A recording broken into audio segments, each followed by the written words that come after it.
के माध्यमिक स्कूल बलादर पाठ में शिक्षकों के बीच मारपीट का एक वीडियो सामने आया है। बताया जा रहा है कि नशे में धुत प्रधान पाठक ने सहायक शिक्षक को बेरहमी से पीटा। अब गाली गलौज और मारपीट का वीडियो वायरल हो रहा है और इसके बाद अब कलेक्टर ने शराबी शिक्षक को निलंबित भी कर दिया है। दरअसल जशपुर से ये पूरा मामला सामने आया, जहां एक शिक्षक देख क्या बोल रहे हैं, देख नशे में धुत मारपीट करता हुआ दिखाई दिया। ये प्रधान पाठक मेरे से मारपीट कर रहे हैं और गाली गलौज कर रहे हैं। आपने खुद नहीं पढ़ाता है। शराब के नशे में बोलिए बोलिए मारपीट करने का आरोप है। बोलिए बोलिए बोलिए देख देख पटेल देख क्या बोल रहे हैं, देख क्यों बिगाड़े हो? मेरे क्यों बिगाड़े हो? उतना ज्यादा तो ये प्रधान पाठक।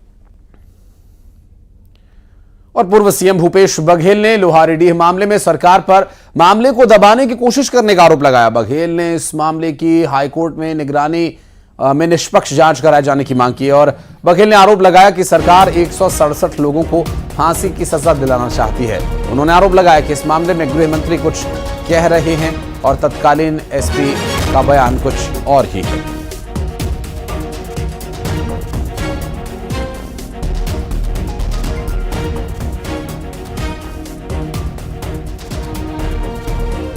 लोग हैं वो खुद हत्यारा है, रघुनाथ साहब का लड़का, और वो जाके पुलिस वालों को, पुलिस देखिए रघुनाथ साहब के लड़के कितना प्रिविलेज दिया, उसको ले गए और घर घर में जाके नाम पूछते गए, लिखवाते गए और उनको सबको मार पीट के घसीटते ले गए और इतना पिटाई के प्रधान साहब की मृत्यु हो गई।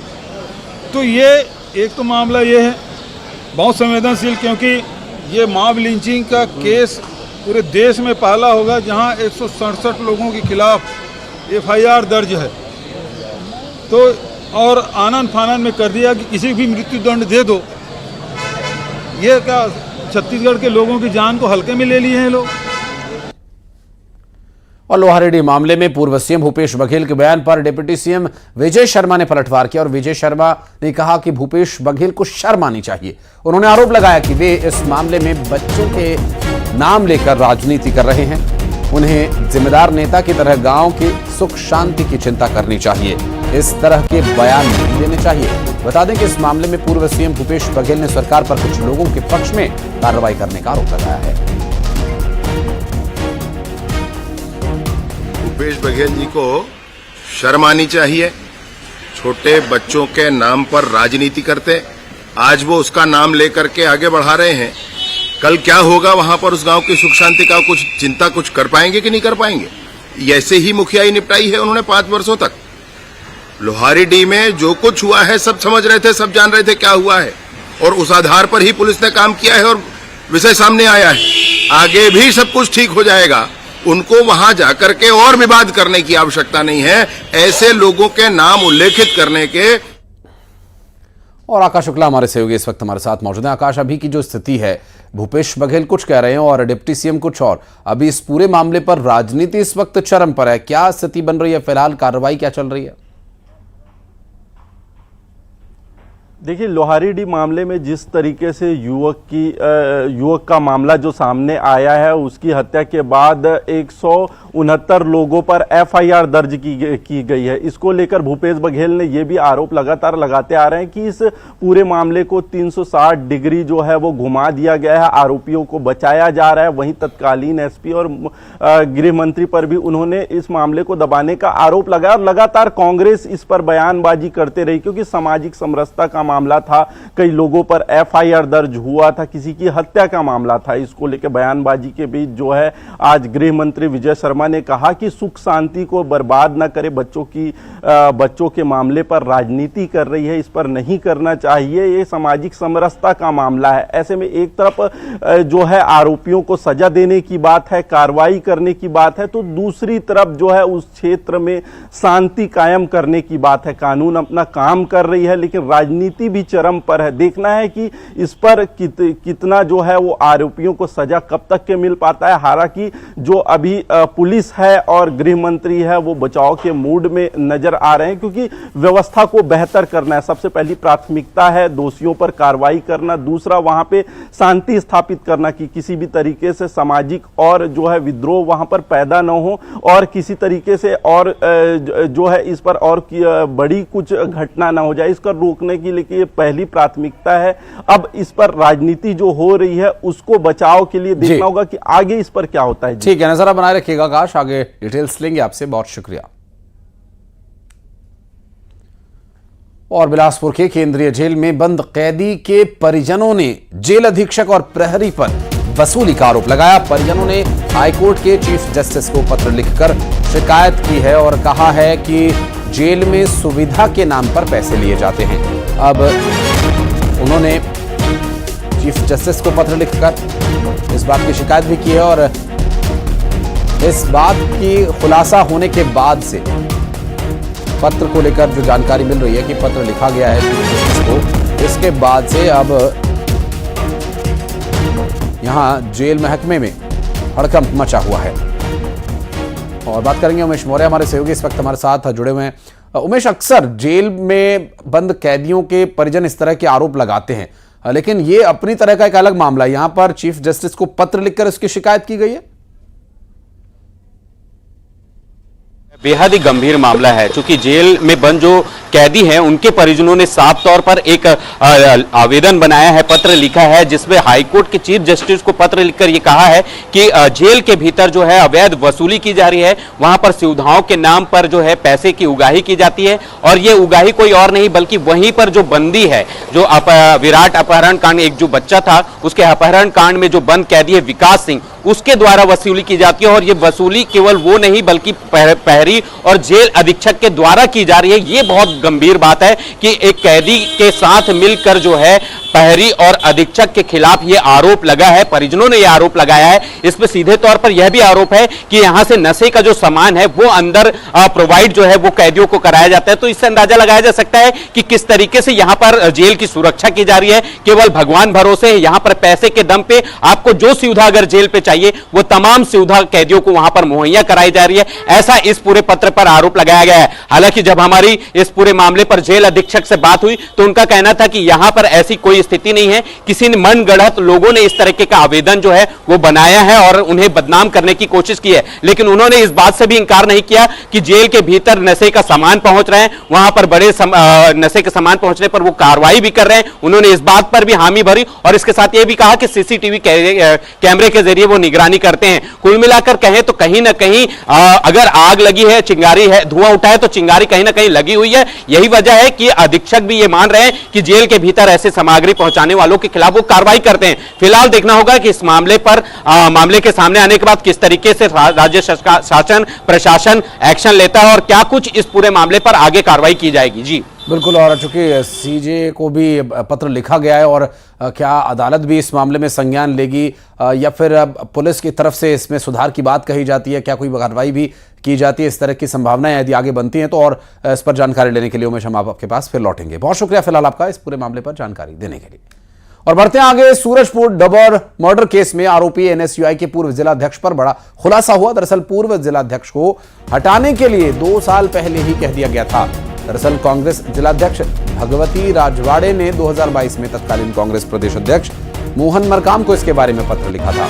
आरोपी चंद्रकांत चौधरी को आपराधिक प्रवृत्ति का बताकर एनएसयूआई जिलाध्यक्ष को पद से हटाए जाने की मांग की गई थी। सूरजपुर में डबल मर्डर केस में चंद्रकांत चौधरी समेत 5 आरोपियों की गिरफ्तारी हुई है।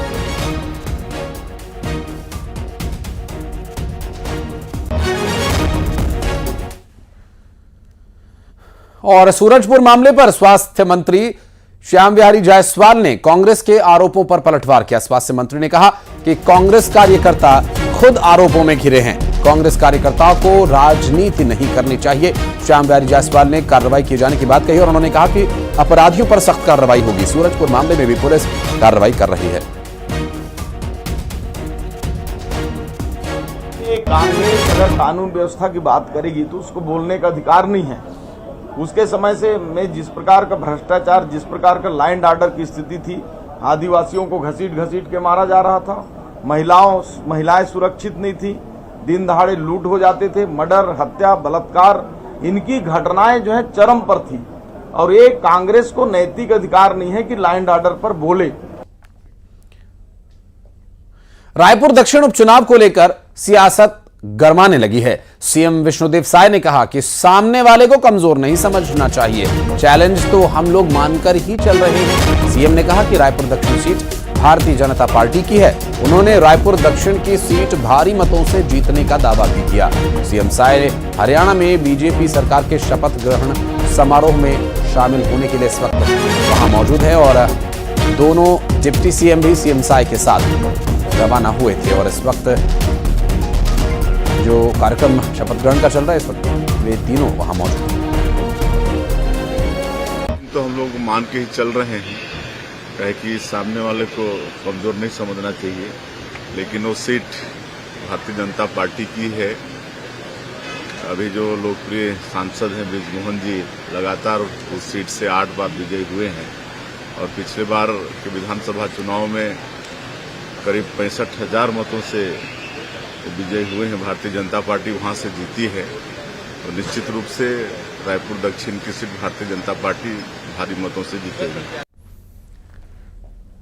चुनावी दौरे के लिए झारखंड रवाना होने से पहले केंद्रीय राज्य मंत्री तोखन साहू ने धान खरीदी पर कांग्रेस के सवालों पर पलटवार किया।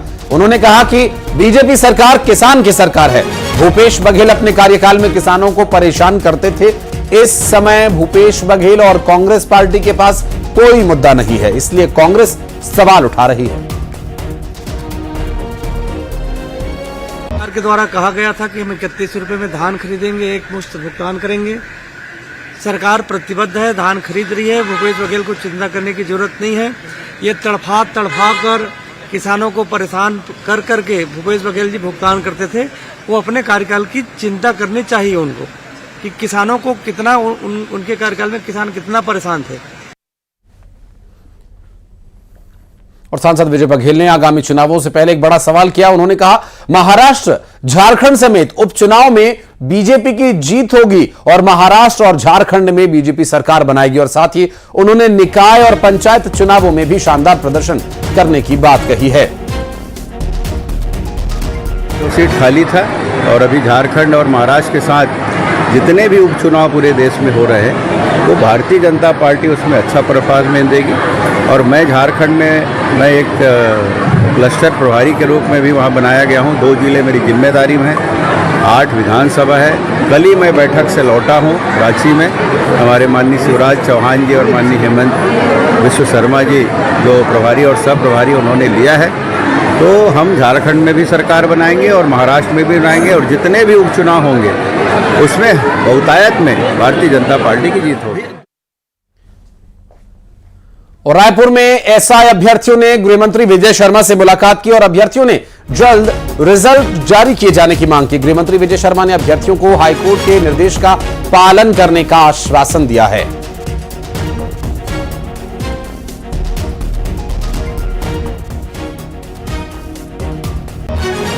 थोड़ा जो समय लग रहा है उसके लिए फिर से हाईकोर्ट से समय मांगा गया है।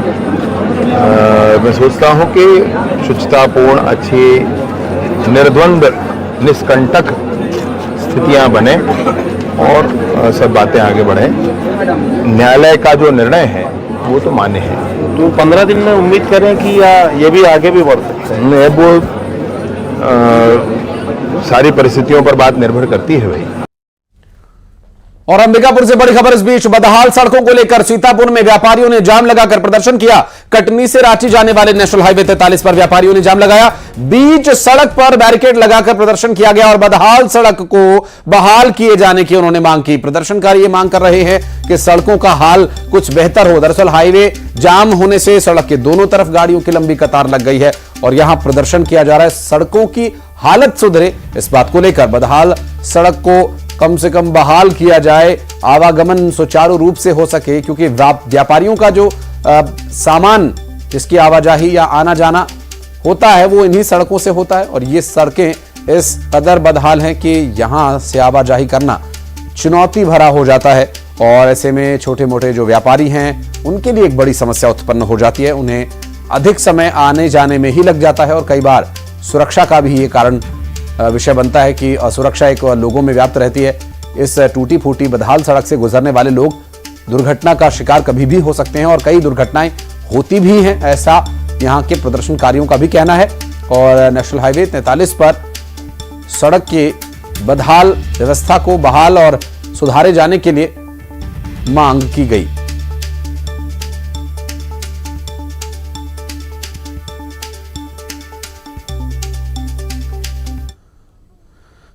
और आपका इमेज जाएगा। एक छोटा सा ब्रेक हम ले रहे हैं, बहुत जल्द लौटते हैं।